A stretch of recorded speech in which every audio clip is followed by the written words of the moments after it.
अस्सलाम वालेकुम। मेरा नाम डॉक्टर मोहम्मद लतीफ़ है। मैं CPS orthopedic surgeon, stem cell और PRP कंसल्टेंट हूँ।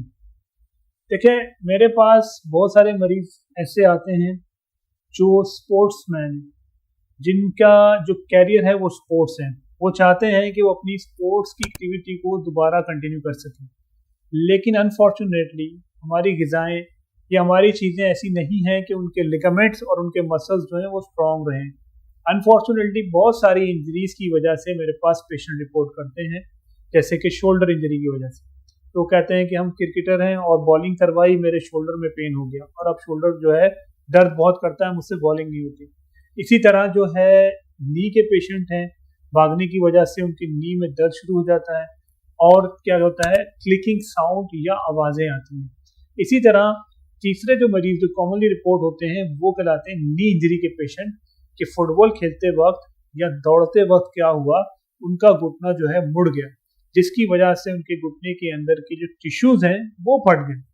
जब इन्होंने MRI करवाते हैं तो MRI में या एक्सरे करवाते हैं तो एक्सरे तो नॉर्मल नजर आता है, लेकिन जब MRI कराते हैं अगर आप देखें तो MRI के अंदर जो घुटने के सॉफ्ट टिश्यू होते हैं वो डैमेज हो जाते हैं। एक सॉफ्ट टिश्यू का नाम जिसको मेनिस्कस कहा जाता है, जिसमें मेरा पेन है, ये मेनिस्कस कहलाता है।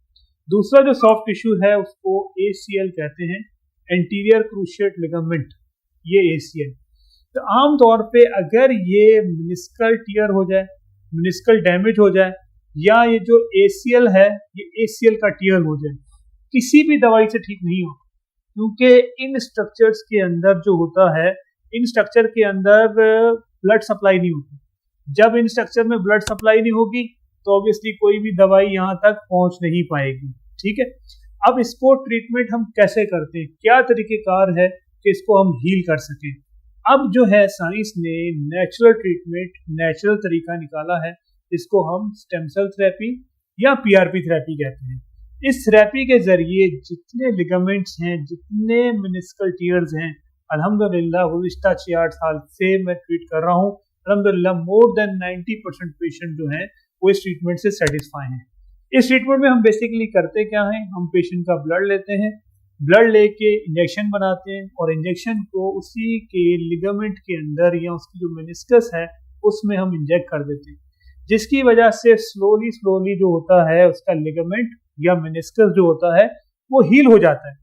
देखिए प्लीज इस चीज को जरूर कंसीडर करें कि स्टेरॉइड PRP ट्रीटमेंट में बहुत फर्क है। आज से कुछ अर्सा पहले, इवन अभी भी कुछ लोग स्टेरॉइड लगाते हैं घुटने के अंदर। मेरी कोशिश होती है हर मुमकिन हद तक कि स्टेरॉइड को अवॉइड किया जाए और ज्यादा से ज्यादा PRP या स्टेम सेल के जरिए पेशेंट को ट्रीट किया जाए। तो अब जो लेटेस्ट रिकमेंडेशन ACL टीयर के लिए, पार्शियल, कंप्लीट टीयर की मैं बात नहीं कर रहा, पार्शियल टीयर के लिए या मेनिस्कल जो टीयर जो कि लॉक नहीं कर रहा, उसके लिए जो रिकमेंडेशन है वो PRP के सेशंस या स्टेम सेल्स के सेशन है। अल्हम्दुलिल्लाह more than 80% of the patient इस ट्रीटमेंट से सेटिस्फाइड है। तो जैसा कि मैंने अर्ज किया, स्टेम सेल और PRP ट्रीटमेंट स्पोर्ट्स इंजरी के लिए हाईली रिकमेंडेड है। तो ये ध्यान में रखें, ये सिर्फ स्पोर्ट्स इंजरी के लिए रिकमेंडेड नहीं है, यही ट्रीटमेंट हम स्पाइन के पेशेंट को भी करते हैं। वो मरीज जो डिस्क की प्रॉब्लम से हैं, L4, L5, L5S1 या आम लफ्जों में मोहरे की तकलीफ, ऐसे मरीज जिनको जो मोहरे की तकलीफ में मुब्तला है या शाटिका में या उसको अर्कुन निसा भी कहा जाता है मुब्तला है, उनके लिए भी ये ट्रीटमेंट वैलिड है। सिर्फ आप ये मत समझें कि स्पोर्ट्स इंजरी में ही ये ट्रीटमेंट वैलिड है।